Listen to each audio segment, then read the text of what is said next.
Happy Hump Day, everybody. Welcome to another Workshop Wednesday. Today we're going to be talking about my generator. I've gotten quite a few questions from folks wondering what I'm using for power generation outside of solar, but I wanted to thoroughly test this thing before reviewing it because it's just so much different than any other generator that I've used. What I'm using is the EcoFlow Smart Generator. It's a 2000 watt dual fuel inverter generator. Runs on propane or gasoline. I haven't used the propane yet just because it's another bottle that I would have to carry, even though it is a superior fuel because it doesn't age the same way that gasoline does. But I'm running this generator every 2 or 3 days, so I don't have to worry about my gasoline varnishing in the carburetor.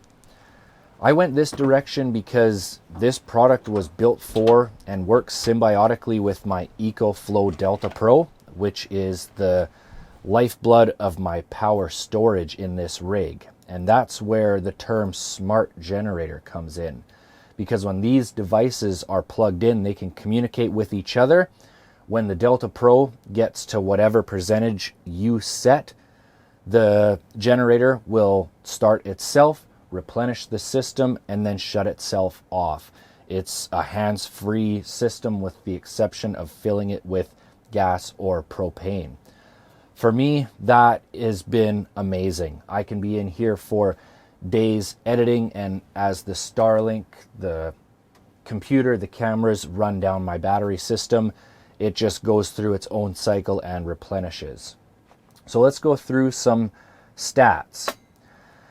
The unit itself completely full is 65 pounds. At idle is 60 decibels. At wide open throttle, 75 decibels.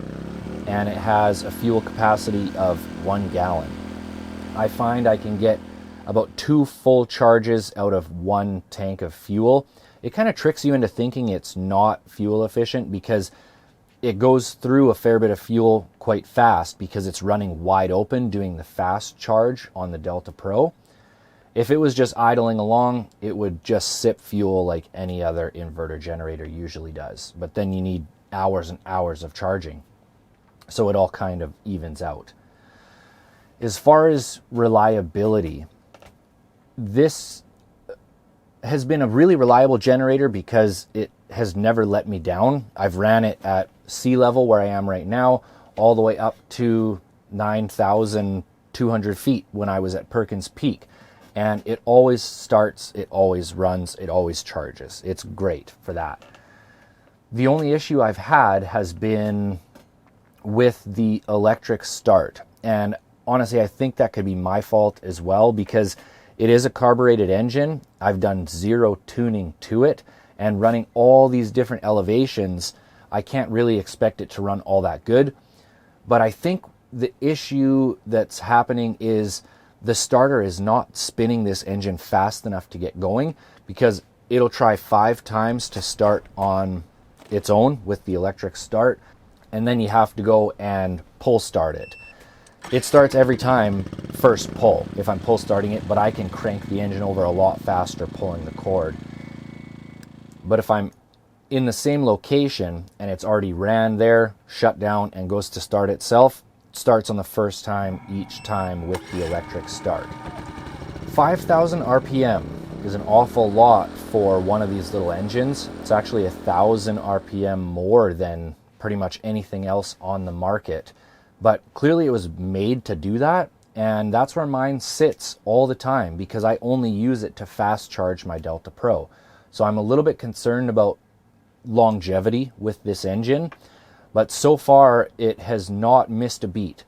I'll notice occasionally it's sitting out there humming away, running perfectly fine, and then all of a sudden it'll just start to hiccup and pop and have some issues like it's running out of fuel. I'll unplug it, shut it down, fire it back up, and it's totally fine again after that. So I don't know what's happening there. Maybe it's not able to get fuel as fast as it needs it, but that happens maybe, I think it's only happened twice to me so far, so maybe just little hiccups along the way. The only other concern that I have is all of my equipment I like to put through a good warm up and cool down. When this thing fires up, it goes from 0 to 5,000 RPM, not quite immediately, but a little bit faster than I would like. So if I'm pulling it out of the rig and starting it for the first time, I'll let it idle for maybe a minute before plugging it in. And then it jumps right up to its 5,000 until it's done. When it's coming up to 100% charged, when it hits 90%, it'll drop down to about half RPM. Then when it hits 100, it shuts itself down. I don't know if that's part of a cool down process or what, but I would like to see a little bit more of a warm up and a little bit more of a cool down built into their software. I try and do it myself if I can, but if I'm in here working and it hits 100%, it just shuts itself down. Outside of that, those are the only complaints that I have with this device, and I think I could fix my electric start issue if I was just to tune my carburetor a little bit with the different areas that I go to, but it's been running so good, I just haven't had the need. As time goes on, I think I'll dive into this one again, especially if I dive into some more of the things that the device itself does. But I don't think my needs are going to change to the point where this generator can't keep up with them.